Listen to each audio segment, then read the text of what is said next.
Assalamualaikum warahmatullahi wabarakatuh. Perkenalkan, nama saya Putri Juniarti Muzayyinah, NIM 12016126. Saya akan menjelaskan materi tentang teori produksi. Yang pertama, pengertian produksi. Produksi adalah suatu usaha menciptakan dan meningkatkan kegunaan suatu barang untuk memenuhi kebutuhan.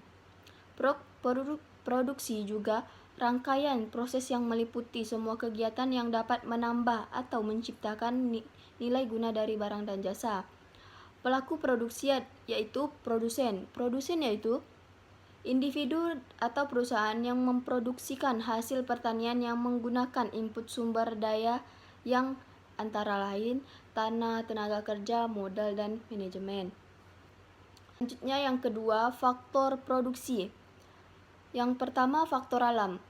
Faktor alam adalah mencakup tanah dan segala sumber daya alam yang terlibat di dalam proses produksi, termasuk juga segala hasil alam yang digunakan dalam proses produksi. Yang kedua, faktor tenaga kerja. Tenaga kerja adalah seluruh orang yang terlibat untuk penyajian barang atau jasa. Yang ketiga, faktor modal.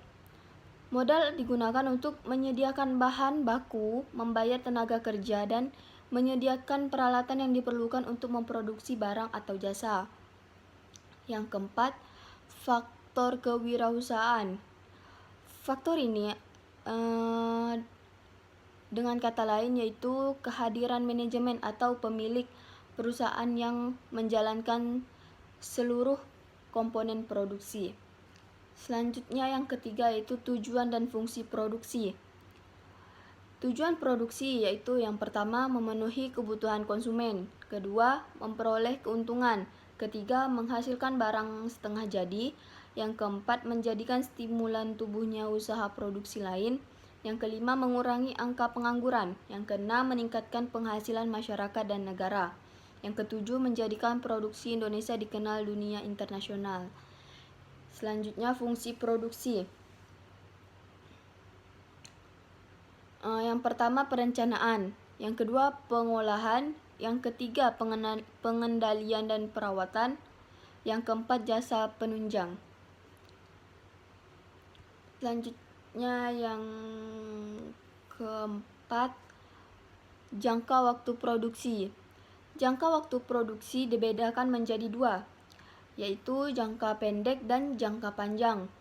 Jangka pendek atau kata lain short run, yaitu jangka waktu ketika input variabel dapat disesuaikan, namun input tetap tidak dapat disesuaikan. Dalam jangka pendek, perusahaan memiliki input tetap dan menentukan beberapa banyaknya input variabel yang harus dipergunakan.